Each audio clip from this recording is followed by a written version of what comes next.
Outro assunto aqui no nosso bate-papo político, o jornalista Beto Almeida, dinheiro a caminho. O governo federal libera R$1,5 bilhão para as santas casas, que enfrentam dificuldades e contratempos para pagar o piso salarial da enfermagem. A informação chega com Carlos Alberto.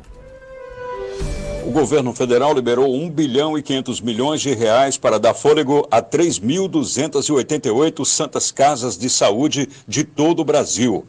Os recursos devem chegar a partir desta semana aos cofres dessas entidades. A ministra da Saúde, Nízia Trindade, disse que as verbas irão beneficiar entidades que atuam em 1.700 municípios brasileiros e que atendem grande parte da população com serviços de média e alta complexidade, como cirurgias e exames.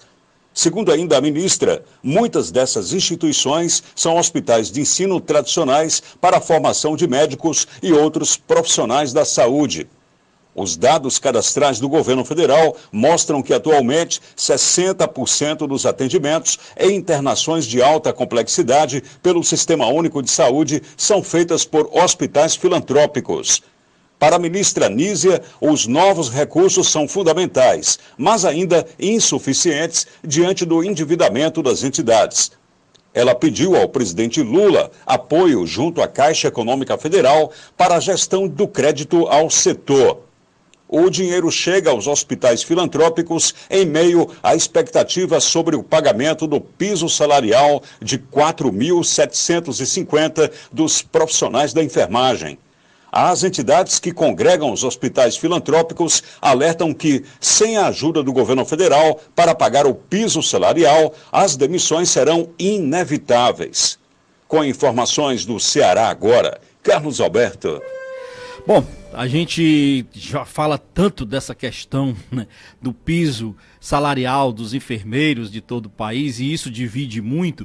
Tudo por quê? Porque o projeto foi aprovado e não previu a origem de recursos para bancar essa conta. Então, diante disso, parou no Supremo Tribunal Federal. O presidente Lula, na semana passada, assinou um projeto de lei já garantindo os recursos, mas, no entanto, as santas casas de misericórdias e demais entidades filantrópicas que atuam em todo o país, inclusive com trabalhos relevantes aqui do nosso estado do Ceará, a Santa Casa, por exemplo, de Misericórdia de Fortaleza e a de Sobral, entre outras entidades filantrópicas, prestam serviços muito relevantes, mas é fato, as santas casas e as entidades filantrópicas vivem realmente de pires na mão. Isso aí é inegável.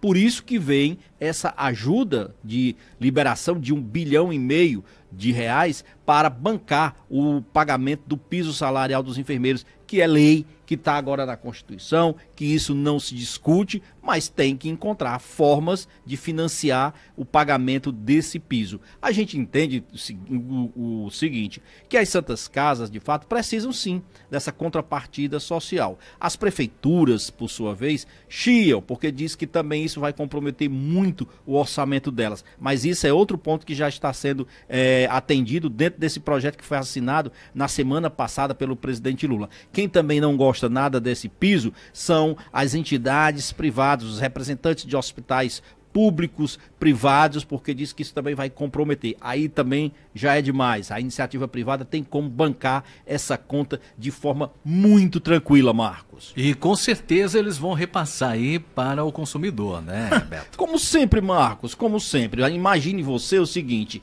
que os planos de saúde sobem, não tem conversa. Todos os anos está lá o reajuste. E essa coisa agora de você imaginar que você faz aqueles planos coletivos, planos empresariais que eles incentivam muito. Você tem hoje, cria uma microempresa, o plano de saúde diz que dá para fazer, inclusive, pelos planos, pela microempresa, um plano empresarial. Sabe por quê? Porque nesse caso específico, Marcos, não tem muito controle sobre o percentual que você vai aplicar de reajuste. Nos planos individuais, não. Tem que passar pela Agência Nacional de Saúde, enfim, tem todo um critério. Já quando você faz um plano empresarial, os planos aplicam do jeito que quer. É isso daí. Jornalista Beto Almeida, caminhando para a reta final aqui do Bate-Papo Político. O que mais você tem pra gente para esta manhã de segunda-feira? Bom, vamos lá. Vamos, para a gente finalizar aqui, falar que essa semana tem duas coisas bem interessantes para serem discutidas. Uma é a questão da CPI das fake news. O ministro, aliás, o deputado Orlando Silva, que é do PCdoB, disse que amanhã provavelmente entrega este projeto para ser finalmente começar a tramitação dele na Câmara dos Deputados. Por que é importante a gente tratar dessa questão do CPI das fake news? Pode muita gente achar o seguinte, esse projeto não nos interessa, ou então é uma coisa muito distante de nós. Não é. É um projeto que afeta a todos nós hoje, porque ninguém hoje vive sem internet. E todo mundo hoje, de alguma forma, é impactado e até lesado por conta dessa questão das notícias falsas, de gente tirando proveito. Ontem mesmo, uma reportagem no Fantástico, eu vi, Marcos, não sei se os nossos ouvintes também tiveram a oportunidade de ver, de golpes que estão sendo aplicados, principalmente com anúncios que são bancados por esses falsificadores e literalmente estão abusando da boa-fé das pessoas. Então, esse projeto de lei, ele vai ser apresentado amanhã. Se for aprovado o regime de urgência dele, ele vai ter uma tramitação bem rápida na Câmara. A outra coisa que vai ser interessante a gente acompanhar essa semana é a CPI dos atos golpistas, como chamam, do dia 8 de janeiro. Por que eu estou falando isso, Marcos? Porque a CPMI, provavelmente não, ela vai ter que ter a discussão já na quarta-feira, inclusive com a discussão de quem será o presidente, quem será o relator dessa comissão. Vai dar muito embate, porque o governo do presidente Lula está dizendo o seguinte: não abre mão da relatoria e da presidência, que são os dois principais cargos mais importantes de uma comissão.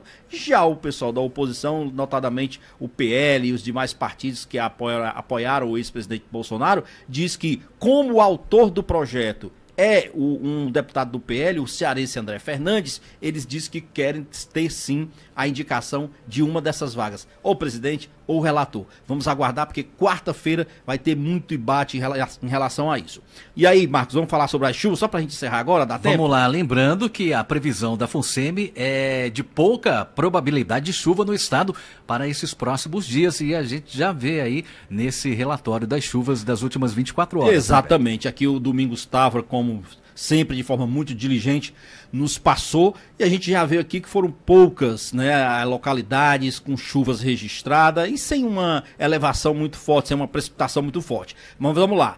Acaraú, no posto Acaraú, foi 22 milímetros nas últimas 24 horas. Ainda em Acaraú, na Lagoa do Carneiro, 9 milímetros. Em Capuí, no posto Retiro Grande, 4,4 milímetros. Em Maranguape, aqui no posto de Itapé-Buçu, 2 milímetros. E hoje, como você bem disse, o céu está de pouquíssimas nuvens e muito sol, Marcos. Abraço para você, jornalista Beto Almeida. Boa segunda-feira, iniciando aí a semana, e até amanhã, Beto. Uma boa segunda e até amanhã. O Ceará, Brasil e mundo ligados no jornal Alerta Geral. Alerta Geral.